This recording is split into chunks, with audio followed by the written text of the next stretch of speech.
Welcome to the Miracle Hotline podcast. My name is Dino Pandolfo, and I am your host. Everyone has experienced a miracle at some point in their life. Maybe you have prayed for a miracle, or maybe you are in desperate need of help. When a miracle happens, it is overwhelming, amazing, and you are so grateful for the gift God has given you. This podcast gives you the opportunity to share your miracle story so that others may believe and have hope, and it will encourage them to keep praying in difficult times. This show examines miracles.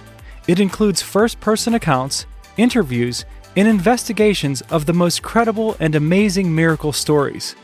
You can tell us about your miracle by leaving a message at 412-446-0330 or visiting miraclehotline.com. We may play your message or interview you on this podcast. All right, so this is, we're doing our first interview for this Miracle Hotline podcast, and I have in the studio here Micah Hobbs, who was the inspiration for this whole idea of recording people's miracles and having them call in and that kind of that kind of stuff. So Micah was the inspiration because we are recording the audio book version of the book he just wrote called. What is it called? Journey Beautiful. Right, Journey Beautiful. And as I'm recording this with Micah, it's an amazing book. I mean, it's a page turner. It's not just like, oh, I got a miracle and I saw, the typical story. But it goes different places. It's like when you think it's going one way, another thing happens. So it's a really exciting book. A lot of different things are happening, and we're just turning pages, and it's like, what's going to happen next? What's going to happen next? So I'll let Micah describe his miracle. So here's the first question I have for you, Micah. So welcome to the podcast. Thank you. I appreciate that. I'm glad to be here. You're a pro now. I'm like this is my first interview. So I'm going to be the one. You're going to teach me how to do this. So oh boy. We're in it together, brother. All right, so this is my list of questions here. My first question is, now I heard your story a couple times, but can you describe exactly what happened? And I'm going to jump in because there is a couple things here that I still don't understand. So okay. You're in a construction job. So what is your job just generally? Just kind of give me an idea of what you do and what kind of projects you've done. Okay, sure. Well, I'm a union carpenter, heavy highway construction carpenter in Pittsburgh, Pennsylvania. Pretty much what we do is we build bridges, roadways, and sidewalks and things of that nature that cars could drive over. So we do heavy highway construction. I also do residential construction as well, but mainly I build bridges in the city of Pittsburgh, the city of bridges. Wow. So what are some of the biggest bridges you've built, or something that we all know that we use all the time? The biggest job that I was on was in Harmarville, the new Harmarville well, it's not new anymore, but the Harmarville Turnpike. We built 2 big structures for there and 2 new turnpikes and destroyed the old one. That job lasted 3 years. I also was on a hot metal bridge where that was rehabbed, and we put the walkway where you can now ride your bike. Oh, I always use that one. Do you? Yeah, I love that. That's my work. That's cool. I also recently was working downtown Pittsburgh for the new park that we're building in the city of Pittsburgh, right across the street from the PPG Arena and the 7-Eleven and the USX building. You know, all that construction. Yeah, that cap they're going to put from downtown to the where what I forget, uptown area. That's right. Okay. And we capped it already. It's already capped, and we're building the walls now and finishing up. It should be done somewhere around December of this year. That's really cool. So you're doing like your job. Do you like make wooden frames to pour the cement into, or how does that work? Oftentimes we do make wooden frames to pour the concrete structures. And oftentimes we have pre-made or pre-cast panels like that are made already that we could put into place, and we connect those to panels together. Okay. Sort of like what we are using on the job in McKeesport where I had my accident. those were panels that were already made out of wood, aluminum, and steel. So they come pre-made. Oh, so the panels are the part that the concrete is poured into. Correct. The panels are what keeps the concrete in the specific structure that we want them to go. Okay. For the desired effect. So when you're building the forms, you're either building them from scratch out of wood, or you're taking these panels and you're assembling them. Once they're all assembled, then they pour the concrete into that. Is that right? Or? That is correct. Okay. That is correct. That's pretty much exactly what we do. Depending on the structure and the size of it, if we could use panels that are already made, we'll use those. If we have to make them, we have the skills to make them as well. I see. Okay, so go ahead and tell us your miracle story. And I'll when I have questions, because I always have questions, and I'm like, Feel what free is to this? ask. Yeah, I'll just jump in. So go ahead and tell it. So it was Good Friday. Yes. That you went to work. Now, why are you working on Good Friday? Everybody in the world is off. Except for construction. Except for you guys. I mean, that's weird, right? Yeah, well, they have deadlines and things that they need to meet, and we don't get every holiday off. Some holidays we don't get. Some holidays we do. Good Friday is not one of the holidays that they voted on taking off. They like to get the work done. And it's crazy because they don't take off a Good Friday, but the first day of buck season, everybody's gone. Oh, wow. So, so they voted, and they voted on which days we get off. So that's not a holiday for you? For construction, For construction. No. Okay, so go ahead. It's Good Friday. Yes. 2012. April 6th. You go to work. Okay, I'll let you talk. Go ahead. No, it's fine. But we had a schedule of an 8-hour day, which is a nice day for us. Because, we don't have to be there 10 to 12 hours. 8 and skate is like what we usually call it. So it was Good Friday, April 6th, 2012, and I was on my way to work. And it was a great, great day. I knew we were only going to be there for 8 hours. I had to pick up my nieces to bring them back to Monroeville, where we lived at, because we often take them to church with us, buy them dresses, Easter baskets. We do the Easter egg hunt, the whole thing, the whole big deal. So I was looking forward to the weekend and the Easter holiday. Well, unbeknownst to me, I was going to be dead an hour later. On the job that I was on, we were building a sewage treatment plant for the good folks in McKeesport. And somebody didn't properly put the bolts in the wall. There were bolts in that wall that were not in the concrete. And oftentimes we do that because the electricians have to put their pipe in their conduit through that pipe. So we leave that hole, like a PVC pipe that you would find under your sink or, in your bathroom. And we leave that hole so that the electricians could shove their wires through it, right through the wall. Well, usually we take that bolt out first. It's called a dummy bolt because only a dummy will leave it in the wall. That's what we call it. Usually we take that out first. But somebody didn't take that dummy bolt out. And while I was on the wall signaling the crane, the panels start coming off the wall. And this panel. So you're standing on the panel. Yes. And the panel is supposed to be bolted to a part that's already there. That's yes. already a concrete portion that's already dried and it's solid. Sure. It's already done. We poured it. It's done. And we usually keep about 30 bolts in this wall so that as we're pouring the concrete, the two walls don't want to separate and spread all over and possibly hurt somebody or kill somebody. So we usually put 30 bolts in this wall, and we did. But they take 2 bolts out once the concrete is poured and it's settled and it's hard. The next day, they take all those bolts out and only leave a couple in just to keep that panel on that wall so that when we're ready for it, it's right there and we can hook it up with a crane and move it to anywhere on a job. So you thought it was on with the bolts. With yes. just a couple bolts. Yep. And that's okay. Usually a couple bolts is all you need to keep that panel there. So how thick is, I can't get a picture of what this panel looks like. Okay. It's a very large structure. We usually gang form them together. So individually, they are 10 feet wide by 20 feet. 10 feet wide by 20 feet high. And we gang formed these panels together. so that we clamp them together. And it weighs about 2,000 tons, that gang form system. Not 2,000 tons, 2,000 pounds. Okay. So it's like a ton. What's 4,000 pounds. Sorry, 4,000 pounds. Okay. Yep. Which is a little bit over 2 tons is how Okay. big this structure was.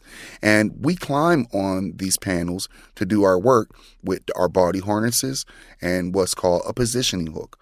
The positioning hook allows us to hook onto the panel so that our hands are free to do the work that is necessary. So as we're on the panel with our body harnesses on, we're actually attached to the panel. Okay, so these panels, it's like a structure. I mean, this is something you're climbing on. You assume this is solid. It's like, you take it for granted that it's not going to go anywhere. You're safe on there. Correct. Okay. And I didn't build this particular segment, so I didn't know that there was a dummy bolt in the wall. Like I said, usually we take that out first. Somebody would paint it orange or fluorescent green or put a high visibility ribbon on it, something to signify that this bolt is not in a concrete wall. That way you could leave another one that would be in a concrete wall. Okay. So when you have 2 bolts in it, it will keep that panel there on that concrete structure. It's not going to come off by itself. So so did you pour the concrete into this panel yet, or was it? Yes, the concrete was already poured and hard at that time. That's why we are free to take the panel. You're about to remove the panel. Mm-hmm. I was told by my boss to go get the panels from the outside of the wall and crane them in to the inside of the wall where we needed them. Okay. And me and my partner went to go do that, which is routine. The panel was sitting there on the wall.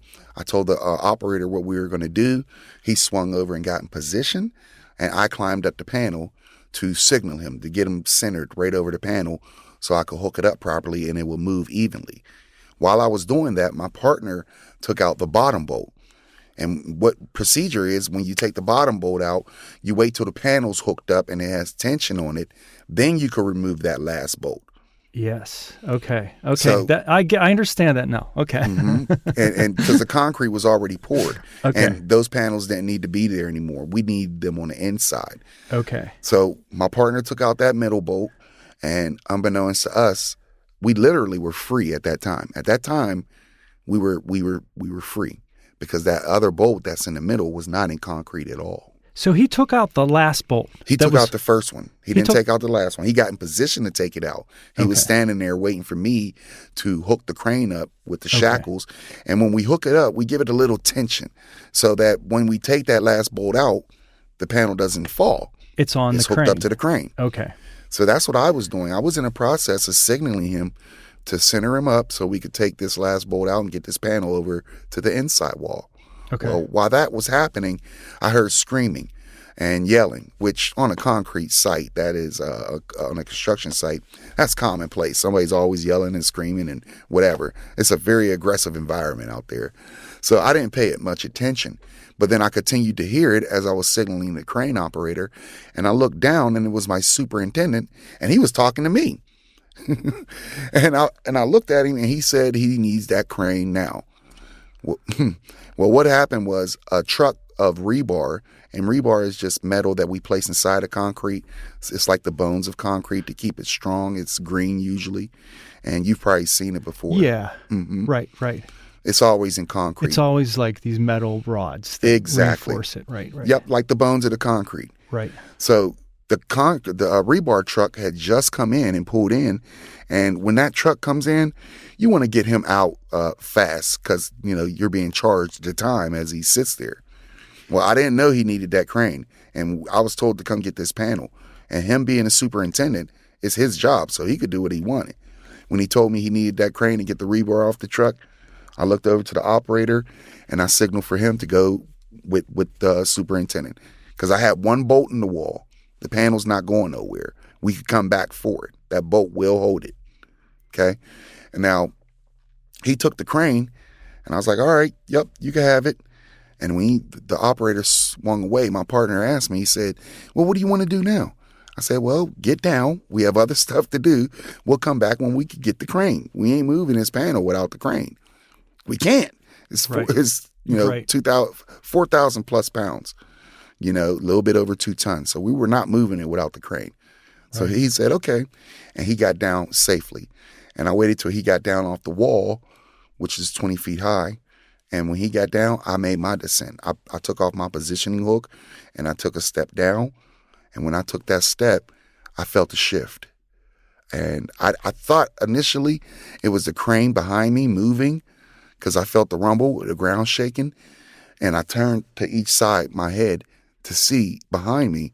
And when I did that, I realized that my worst nightmare had come true, that I was actually falling backwards while connected to this panel.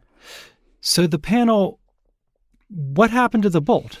The bolt was in PVC pipe and not into concrete. Oh. So when my partner got off the wall and I made my descent. So that was the dummy bolt you were talking about? That was the dummy bolt that they left in the wall. Somebody left a dummy bolt in the wall. And that was the one bolt that you guys thought was going to hold it. Exactly. We were going to leave that here until we got the panel. Wow. Okay. But we didn't I understand this now. But we didn't build that particular wall segment, so there would be no way for us to know that that's a dummy bolt. Because it's supposed to be marked. It's supposed to be marked, and it was not. I got you. And they had already came through with the pre-strip crew. They took all the other bolts out and left those two in. So technically, it was their job to make sure that all those bolts was in concrete. Wow. And they didn't do that. So this 4,000-pound panel, you're hooked to it. Yes. And it's falling. Yes. How many feet? I'm 20 feet in the air at this time. 20 feet. Mm-hmm. So 20 feet is like two stories? 2 stories, about 2 right. stories. Mm-hmm. And you're still hooked to it, or? I was hooked to it at that time until I heard a voice in my head, which I know now that it was God. And the voice said 5 words. Do not go for, or don't go for this ride. And I got a flash of Kennywood, believe it or not, which is a amusement park in Pittsburgh here. And it happened so fast, I understood what the voice was saying. Don't go for this ride. In other words, don't just hold on and take the fall. Yeah. So when I heard that, I didn't need a teleprompter. I didn't need a pastor. I didn't need somebody to explain to me what this voice was trying to say. I didn't need a teleprompter either. I knew that was God. I knew what he was saying, and it registered. So what I did was I took off my positioning hook, which held me to the panel. And this is while you're moving? Yes, I'm already going backwards, which is another miracle. And you're falling backwards. Yes. I'm attached to the panel, and it's already moving backwards. So this is what I tell people is the first miracle that happened, because 2 tons does not fall slow. Yeah. It goes pretty quick. So is it leaning backwards, or is it falling straight down? I mean, is it like leaning. Timber, like a tree? Yes. Okay. Yep. Okay. So at this time, I'm already leaning backwards, though, because when I turned to look to see if the crane was moving behind me, I was already at an angle. So you're on top. You're standing at the very top of this. Yep. Like a vertical panel. Yes. And you're falling backwards, and your feet are on the top of it. No, my feet were about maybe 2 feet down from it, because I was signaling the crane so that I could hook him up to the top. I got you. So I was in position to hook up the top. The top is right there. I'm looking at it. Okay. My feet were about, a couple feet down from it, but I'm holding on to this panel. Oh my gosh. And as I'm going backwards, I heard that voice, and I knew it was God. And I came off my positioning hook. I hit the safety and took it off. And people who know me know that I think I'm Batman anyway. Since I was 9 years old, I've always had a Batman complex. I just love some Batman. So I tried it. I turned around and I jumped. So because we see movies all the time, people are falling, buildings are falling, exploding, and they're jumping, and they're rolling, or they land in water or something. Right. But so you're turning around 180 degrees. Mm-hmm. And I jumped. Pulling off the thing, and you leap while this thing is falling. Yes. Okay. And in my mind, I seen just what you described. In my mind, I seen me hit the ground, and I told myself, Micah, roll. This panel's right behind you. If you don't roll, it's going to get you. And in my mind, I seen me hit the ground, roll, and the panel just barely missed me. Right. And now remember, this is all happening while this panel is falling. I had Right. all these thoughts while the panel was falling. So that's why I tell people this was the first miracle. Because one of two things happened. Either God slowed time down or he sped me up. Right. Something happened. But you got that message like Mm-hmm. that told you. So that was like God speaking to you like Directly. Don't go for this ride. yeah. So And I that didn't. so then what happens? So I am falling to the ground, and remember that I'm still having this moment, and I could see my tool belt on. I could see my work boots, my jeans. I could see my tools just flailing in the air. And as I'm looking at the ground, I could see it slowly coming closer and closer. And I was only up 20 feet, but it seemed like an eternity. Yeah. It seemed like an eternity. And when I hit the ground, it was lights out. It was the panel hit on top of me. So you didn't clear the No, panel. I didn't. You clear it. jumped, Yep. but then the panel fell. You were short of the panel. It actually fell right on top of you. Yes, sir. I didn't get the trajectory that I needed And you were because I was already at an you were angle when I under. You were jumped. kind of already down into the panel a little bit. Yeah. Mm-hmm. You weren't like at the very top where you could get away from it. So you're face down or face up? Yes, I'm face down. you're face down. When I turned to jump away from the panel, I turned on a rib and I jumped once I heard that voice say, "Don't go for this ride." And that's when I seen the ground coming closer and closer. I see my tool belt flailing in the air. I see my work boots and I see the ground getting closer and closer. And when I said to myself, when you hit the ground, roll. It may hurt. You may feel like your legs is broke. Roll, roll, roll. You gotta roll. You can't just hit the ground. And when I hit the ground, I never had an opportunity. Yeah. Because once I hit, the panel hit me like a fly swatter.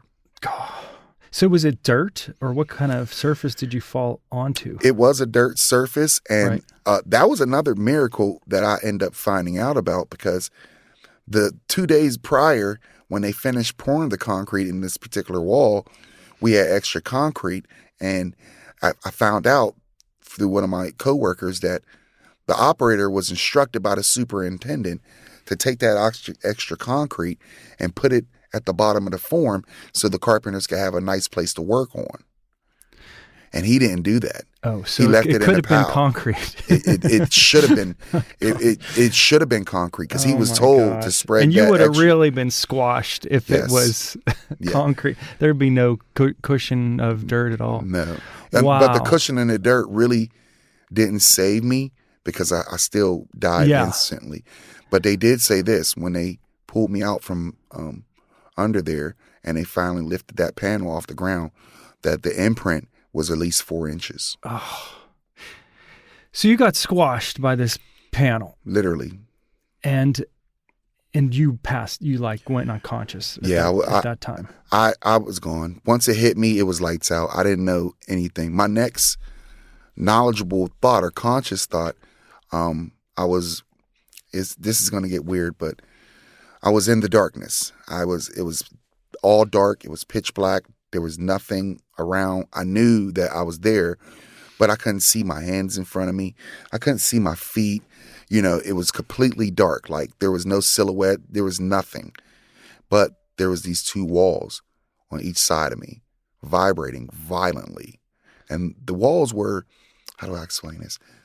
They were darker than the rest of the darkness. Like, I could tell that they were darker, and they were moving very violently. Kind of like that trash compactor that they were in Star Wars. Star Wars. It was just coming in closer and closer. Yeah. And I said to myself, which I didn't know where I was at in this darkness, but I did have cognitive thought, because I said to myself, I asked myself a question. I said, what's going to happen when these walls close? And I didn't have an answer. So I experienced fear. I got afraid. And as soon as I got afraid, there was this light way out in the darkness, kind of like a star way far away, just a little pinhead light. And as the walls got closer, the light got bigger. And when the walls closed in on me, the light was everywhere, but it was still violently shaking. And I tell people it was like what it looks like when you open your eyes underwater. You could see objects and shapes, but you can't focus in on them, It was like that. It was like looking underwater, and I could see the vibrations were slowing down. So I wanted to know where I'm at, what is going on. And when the vibrations stopped, my foreman was on top of me, squeezing my hand and rubbing my head, saying, kid, stay with me, kid. Stay with me, kid. Please don't die. Just keep breathing, kid. And I didn't know that I was dead. And I didn't know that almost a half hour had already passed.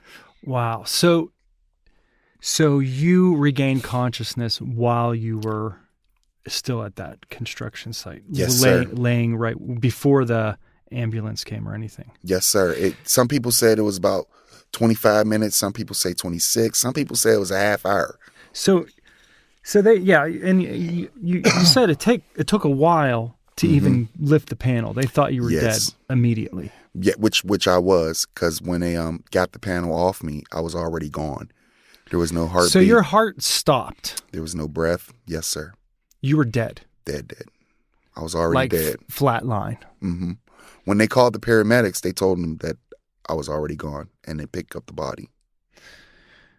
Wow. So when the panel hit me, this is what I was told by coworkers. When the panel hit me, including my partner, who's still my good friend to this day, when the panel hit me, my partner went to go get the other carpenters. They were so far away, they didn't even hear the panel fall. They didn't hear 2 tons hit the ground. They were that far away. When he got there, he told him, he was like, guys, you got to get over here quick. The panel fell. And he's the boss's son. So they gave him a little bit of a hard time. Like, what did you do now? And he's like, no, you don't understand. Micah's under it. Oh my gosh. And people stopped talking and everybody started running. Yeah. And when they got there, they told the operator who was still there to get in this crane and get this panel off this carpenter. And he told them no. He said, I'm not doing it. I'm not getting involved. I watched the whole thing. That guy is gone. I'm not getting involved. Yeah, I mean, that is, I don't know. I don't understand why, there's a person under that panel that, and he wouldn't move it. I mean, I don't know why. He said he didn't want to get involved. He said, I seen the whole thing. I mean, how else were they going to move it? Right. Well, that was the first time. That was the first way they tried to move it. Right. But when he said that, one of my good friends said, I'm not going to say the language. I'm not going to use his language, but in so many words. He was like, if you don't get in your crane and get this panel off this carpenter, you're going to have a problem with every carpenter on his job. Right. And he got in the crane. But when he did, when you're operating heavy machinery like that, your movements has to be smooth and steady. Right, because you could have gotten hurt even more if it would have pulled the wrong way. Exactly. And they said when he got in the crane, he was trying to operate the controls and it was going like he couldn't. He was in shock as well. Yeah. He was also in shock. So he was nervous about him doing it. And he didn't want to do it. He told them no. Right. And they made him do it. And then when they seen that he was not in the proper mind frame to do it, they said, never mind. And what they did is start taking 4x4 lumber and wedged it in on one side, lifted it up, put more 4x4s under it. And they did that on each side until they could get that panel high enough so they could send 2 guys under there safely to retrieve me. And that's what they did. One side they lifted, and the other side they lifted, and more until they got it high enough and safe enough to send 2 guys under there. And at first they couldn't find me. They didn't know where I was at. They were searching for me. They didn't know where I was at. When they eventually found me, they start pulling on my clothes, and my clothes were ripping, and I had my harness on still. So they told me they grabbed me by my body harness, and that's how they was able to unwedge me and pull me out. And they checked my vitals because I was face down, and there was nothing. There was no pulse. There was no heartbeat. There was no breath. Wow. There was no Micah. So so they pulled you out. Yes, sir. And then you'd be worried about injuring somebody even worse, by yanking on them, especially if they have broken bones. Or, you're not supposed to move somebody Correct. If they have a a spinal injury because you could make it worse. Correct. But they had to get you out of there. I mean, They had to get me out of there. And that, like I said, they checked my vitals. They told me they checked my vitals as soon as they pulled me out, and I was already gone. And people from everywhere on the job were just standing there crying and wailing. And my young apprentice started wailing my name and Micah, oh my Micah. gosh. Because we had just talked that morning about the goodness of God and, Good Friday and things like that. Wow. So how were you resuscitated? Did they do CPR or what happened? No, sir. That's the miracle. After they checked my vitals and they realized that I was gone, they didn't have a fear of moving me. So they told me they turned me over to get the dirt off my face just out of respect for my body. And they wiped the dirt off my face, and they said, when they did, my eyes were like wide open and as big as golf balls. And it was scary for a lot of people because when he wiped the dirt off, it was like I was looking at him, but I wasn't there anymore. I wasn't blinking, no breath. I'm already gone. And they wiped the dirt off my face. So your eyes were still open. They said But wide open, like I seen wow. a UFO or something shocking, or gosh. you know what I mean? Just wide open. And it took a lot of people back because they didn't expect that I'm laying there with my eyes wide open, not breathing, no pulse, no nothing. I'm already gone. And what happened next is the miracle, because they were all standing there waiting for the paramedics to come. And I didn't know, somebody told my foreman, they said, hey, we know the kid's gone and the paramedics are on their way, but they're going to ask you when you get here, did you try to resuscitate him? You don't want to tell them, no, you didn't try, right? So he said, I would try to resuscitate the kid. And my foreman, who was already my good friend, we had been on multiple jobs together, he actually was in shock as well. And he said, yeah, you're right.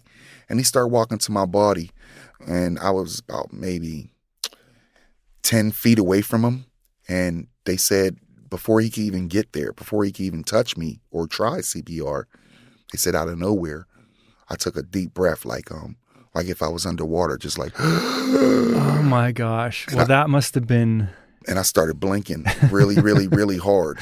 Well, I had dirt in my eyes, obviously, so I'm blinking really, really, really. And that's when I come to consciousness, and he was on top of me saying, kid, stay with me. Kid, stay with me. Oh, just keep breathing, kid. Wow. Because before he could get there, I just took a breath. And that was God putting his life-giving spirit back into my body. Wow. That's amazing. That's amazing.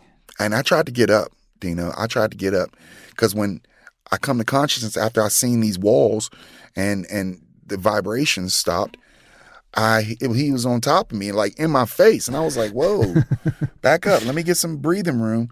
Just let me get up and let me catch my breath. I thought I made it.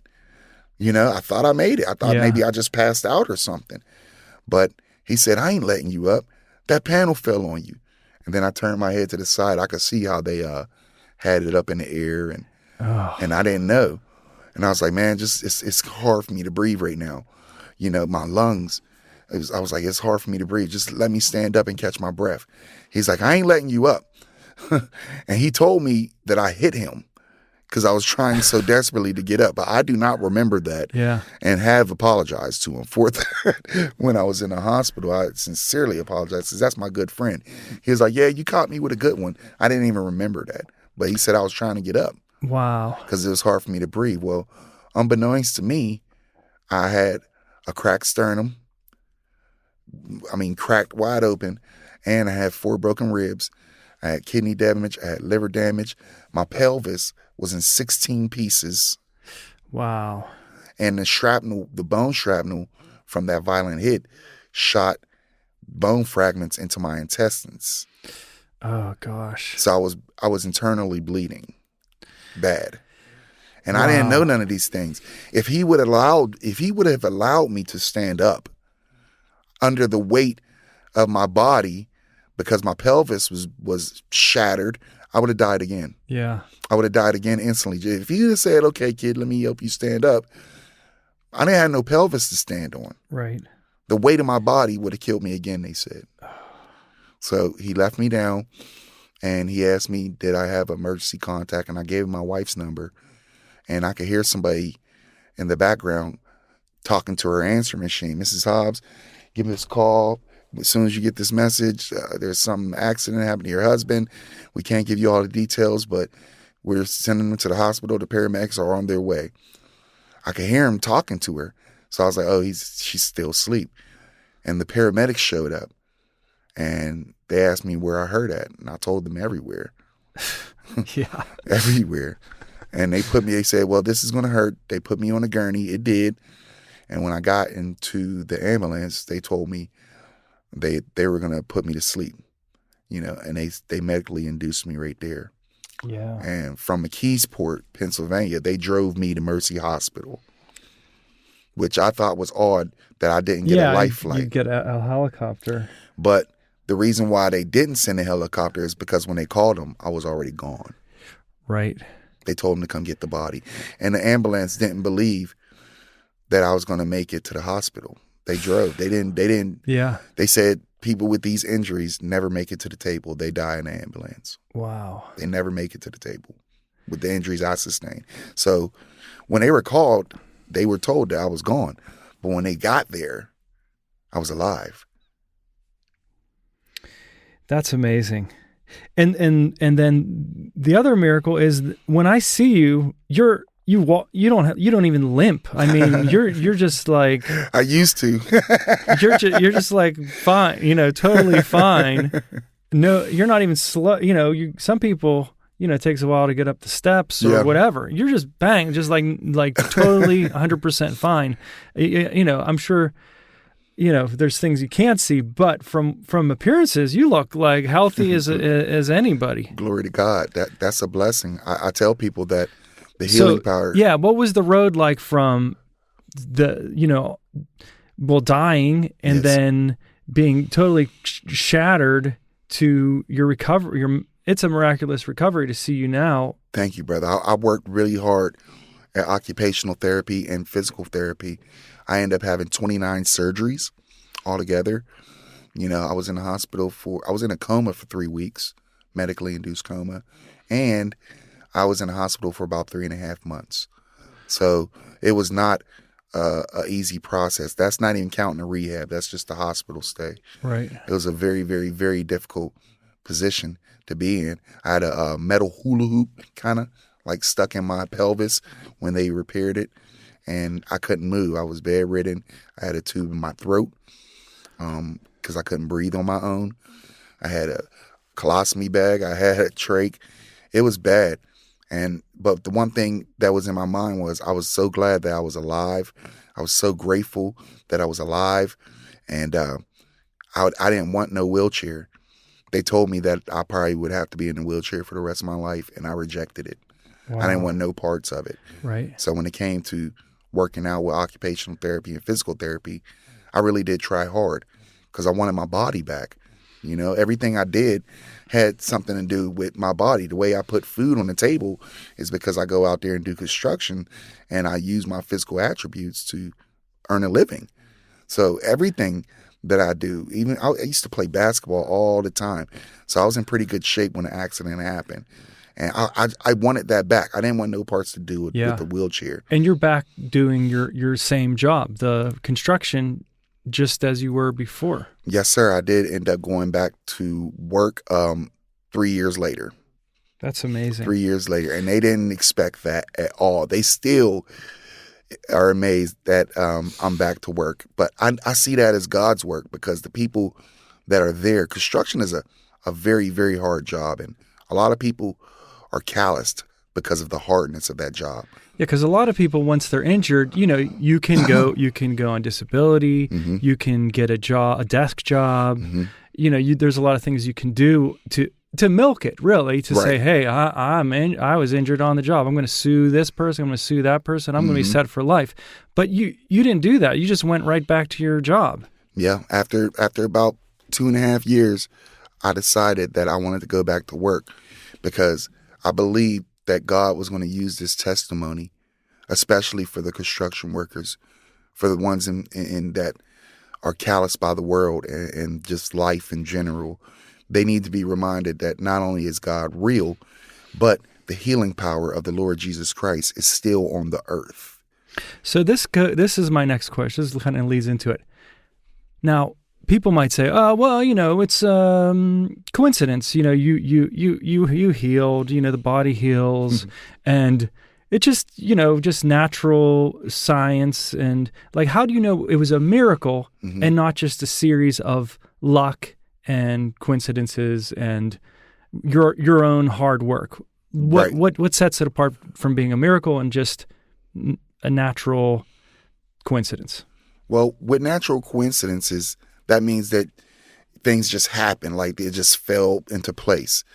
If you look at the story of what happened to me, you know how many things have to fall into place in order for me to be here right now, for me to even be talking to you, because medically speaking, after the brain does not receive oxygen for 6 minutes, it starts to die.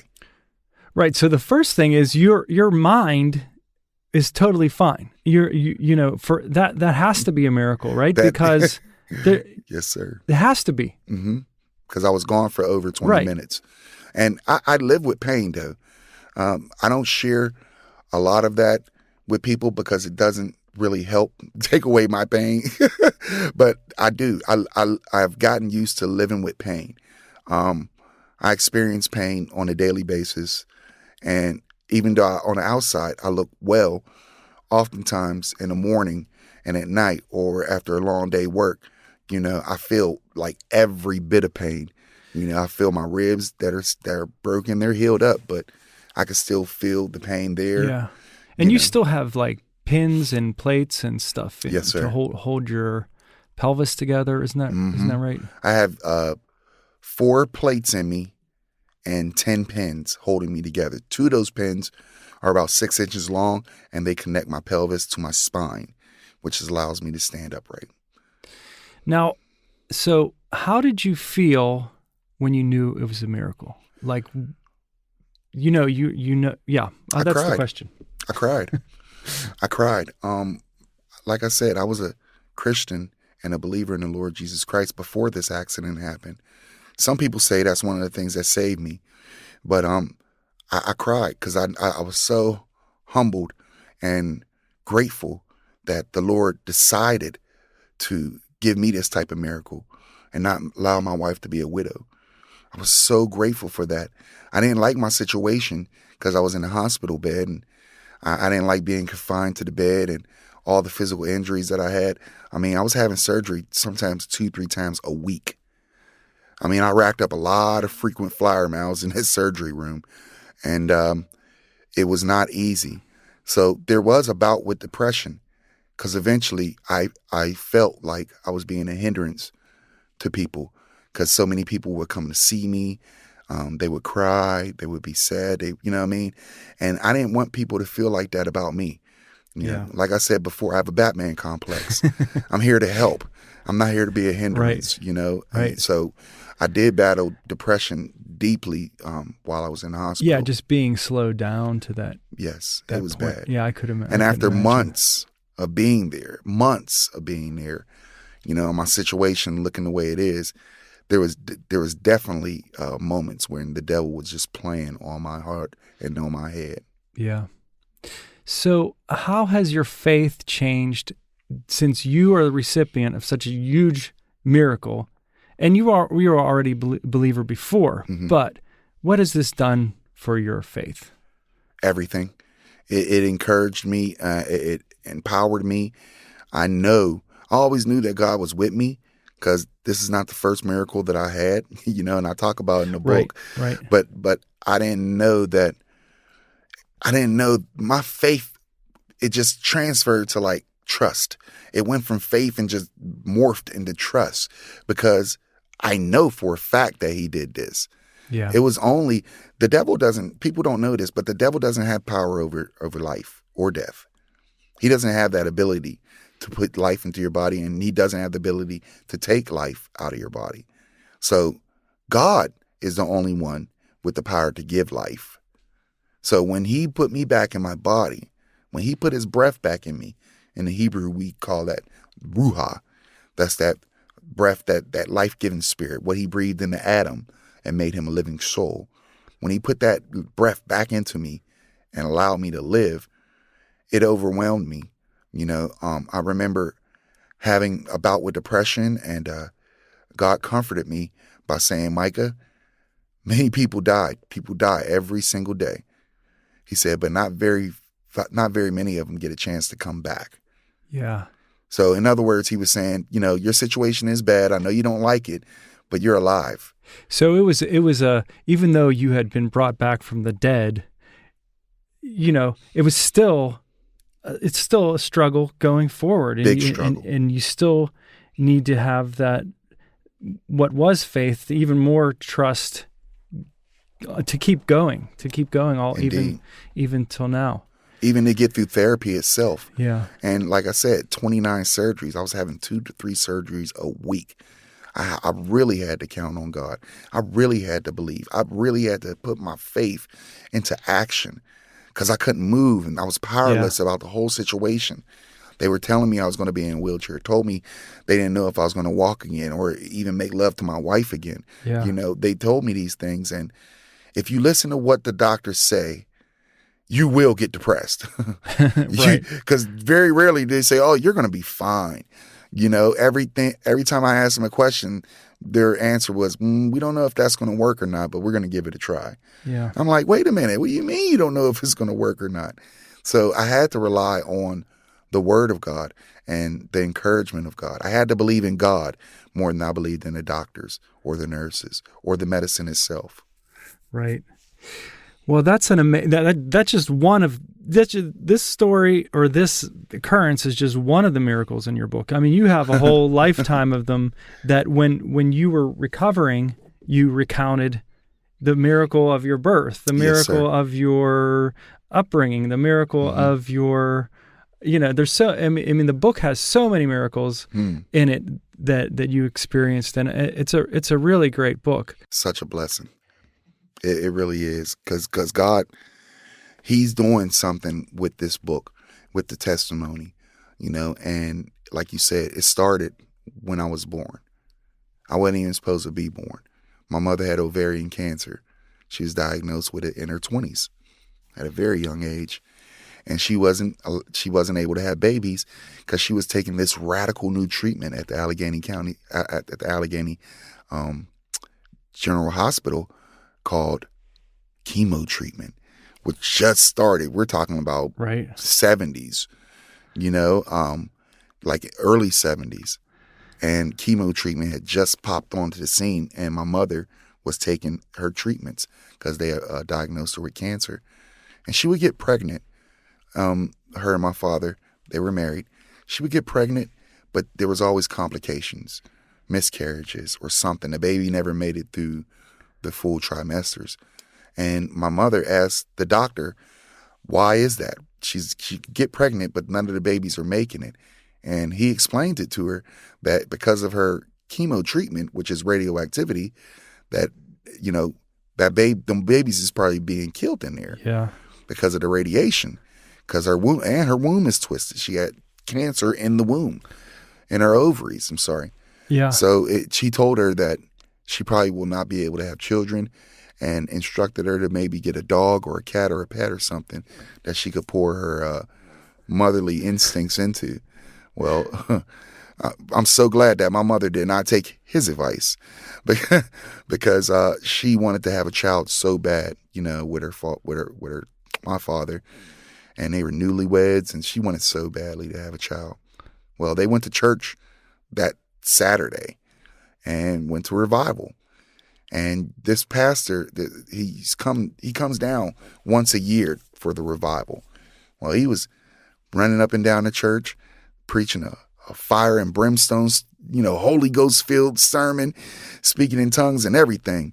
And the Pentecostal movement in Pittsburgh had just really kicked off. Oral Roberts and people of that nature, big time pastors, used to always come down to Pittsburgh because of the Pentecostal movement.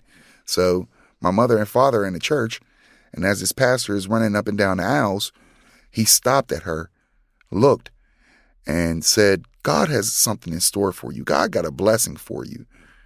And he looked again. There was an awkward silence, and he went back to running up and down the aisles. And my mother said, "Ooh, I can't wait. I can't wait till prayer line. I'm going up to, see what God has in store for me." And she did. And when it was her turn to enter the prayer line and to come up to meet the pastor, he said, yes, I remember you in the audience. God got something in store for you. And he began to tell her, Dino, he said, "You've been trying to have a baby, haven't you?" Now, this minister's from out of town. He does not know my mother. He's not even from Pittsburgh. But he said, "You've been trying to have a baby, haven't you?" She said, yes, I have. He said, "And this is how you'll know that God is speaking through me." He said, "It's been about 4 years you've been trying to have a baby, hasn't it?"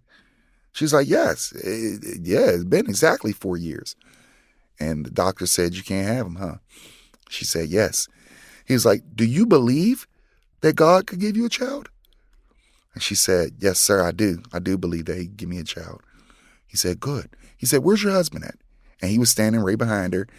And he asked him the same question. He says, "Brother, do you believe that God could do this? Do you believe that God could give you and your wife a child?" And he said, "Yes, sir. Yes, sir, I do believe."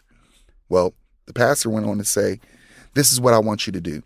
To further let you know that God's speaking through me, I want you to go back to the hospital and they're going to tell you you're pregnant now." Wow. And he said, "We'll pay for it." Because back then you used to have to pay per hospital visit. Right. So he said, "Just tell the pastor how much it is and I'll send him the money. I'll reimburse him. But I want you to go back to that hospital. They're going to tell you you're pregnant now." He said, "And when I come back, I'm going to play with your baby." And my mother was like, "Well, when are you coming back?" He was like, "I don't know. But when I come back, I'll play with your child." And that was the prophecy that went out. And they said, it's so funny, they said the Holy Ghost fell so hard in that sanctuary when he gave that prophecy that everybody that was looking to have a baby ended up having a baby. That's amazing. But they were all girls. There was only one boy. That's amazing. There was only one boy. So all these December 11th babies popped out because God sent his word. And other people start believing that. That wasn't meant for them, but because they put their faith into what the man of God said, they got a blessing as well. Yeah. So I thought that was amazing. And as I was growing up, I didn't know what being prophesied to be born meant. I didn't know what that meant. It didn't mean much to me. But as I got older and once I gave my life to Christ and start realizing these things, then it started meaning everything. Well, that in your book you describe when that pastor came back around. This is a great. Just tell this story real quick. Okay, well, he came back around about a year later, and my mother was in a sanctuary. I was born. I made it through my trimesters, and God did what He said He was going to do. Well, he came back and he asked the church. He said, "Where's the lady that I prayed for when I was here last time that was supposed to have a baby?" And everybody in the church kind of like pointed her out. Not that she was hiding or anything, but they're like, "Yep, there she is right there." If she was hiding, they would have snitched on her. But there she is right there. And he said, come on up here, sister." And he said, "Bring that child with you."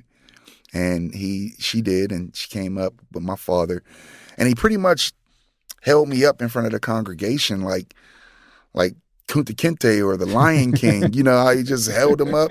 And my mother was saying that he did that to me, and they started calling me the Miracle Baby ever since. Yeah. There's still people in the church who are older who remember the prophecy and who was there at the sanctuary that day. They still call me the Miracle Baby. And you're the Miracle Man now. It's amazing. It's amazing. It's crazy. So this, I think, we could go on all day with your miracles, but you should buy the book or check out the audiobook once we finish it. Amen. And this is Micah Hobbs, and the book is Journey Beautiful. And what's the website, or how can you get in touch with you? Oh, cool. They could get in touch with me by going to the website for the book. It's journeybeautifulbook.com. All one word, just like it sounds, Journey Beautiful Book. miraculehotline.com. All one word. Very easy, very simplistic. And you could check out a lot of things about me, the TV show that I have called What's Good Pittsburgh. You could look at that on there as well. It's inspirational variety. You can see media content that was done on me on the website as well. You can also order the book there too. Great. This is great. So the takeaway is your miracle for me that I think is it's not just faith since all these miracles, it's just solid trust. And that's what you got out of this. Yes, sir. Yes, sir. And your story is you're still a young man here. 47 years 47, young. but you still got a long story to be written. So it's amazing. Amazing. Thank you so much, Micah. Thank you, Dino. And I appreciate you having me on this podcast. Yeah. And thank you for inspiring me to even do this because your story is inspiring me and anyone else. Like Micah said, when he tells his miracle story, people will come up to him all the time. I have a miracle too.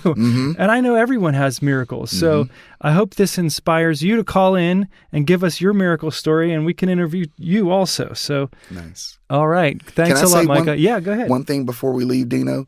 Yeah. One thing I would love for everybody to be encouraged by is what God did is gave me a life scripture. And I would like to just quote it to you because it's something everybody needs. And it's in Proverbs chapter 3. Some of us have heard it. But it says that we are to trust in the Lord with all of our heart. And do not lean on your own understanding. In all your ways, acknowledge him, and he will direct your paths. That will be my message to the people. Trust in God. Trust in the Lord. Don't lean on your own understanding. There's so many things in this world we do not understand. But if we acknowledge him in all of our ways, he will direct our paths. And don't you want your paths to be directed by God? Haven't we done enough damage trying to do it ourselves? Yeah. Trust in the Lord. Amen. And be blessed, everybody. Definitely. Thank you, Dina. All right. Thanks, Micah. If you have a miracle story, call in and leave a message. 412-446-0330 or visit miraclehotline.com. The more proof, witnesses, and evidence you have, the better. If your story is compelling enough, we will play it on the podcast and we may even interview you. The Miracle Hotline podcast is sponsored by Imagine Audio and Media for all of your audio and video production, voiceovers, and CD and DVD duplication. Visit imagineaudiomedia.com. This has been the Miracle Hotline podcast. My name is Dino Pandolfo. Please give us a call at 412-446-0330 with your miracle story or visit miraclehotline.com. Thanks for listening, and please call in.